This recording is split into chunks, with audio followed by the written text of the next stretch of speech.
tirar aqui, ó. Tirar essa bolsinha aqui. Abrir isso daqui, ó. E jogar o pó tudo no lixo. Olha as peças toda limpa, lavada. Agora eu vou limpar ele.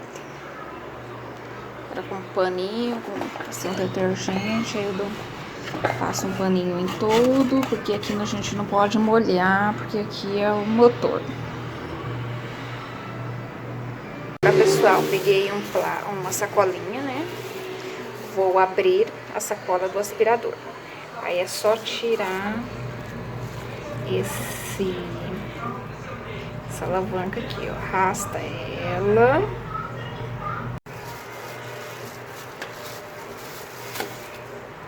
Aí. Olha como ela é. Agora eu abro, olha a situação que isso daqui tá, ó. Agora é só jogar tudo isso aqui e lavar essa bolsinha com detergente e água.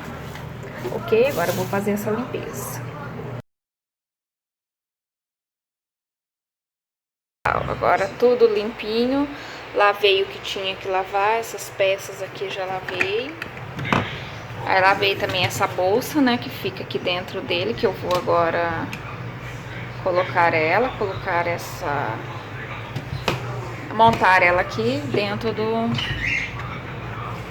aspirador de pó. O aspirador também tá todo limpinho. Agora vamos lá. Eu tenho que colocar isso daqui aqui. Eu vou deixar um pouco aqui o vídeo porque eu não coloquei o celular no lugar aqui pra gravar. Aí eu vou colocar isso daqui aqui. E aí eu vou vir aqui e vou encaixar isso daqui aqui, ó. Vou encaixar aqui assim. E vamos ver, daqui a pouquinho eu tô voltando. E aí, gente, vamos lá, ó. Acabei de colocar aqui. Aí eu vou colocar aqui, vou encaixar aqui, ó.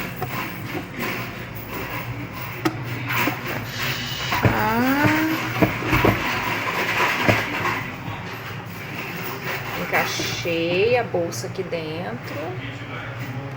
Ó, já tá firme. Agora é só fechar. Fechar ele. Encaixar essa mangueira aqui, ó. Encaixei. Aí pronto, gente. Ele já tá... Agora eu vou encaixar esse daqui, que esse eu uso bastante também, que é para aspirar locais mais difíceis, como aqui assim, ó. E tem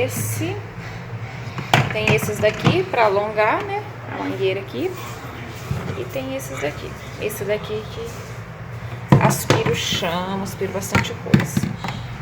Aqui também, aqui, ó. E pronto. O meu aspirador é da Britânia. Aí, gente, limpinho ele. Eu limpo ele a cada 6 meses. Tá ok? Não é direto que eu tô limpando, não. Só a cada 6 meses.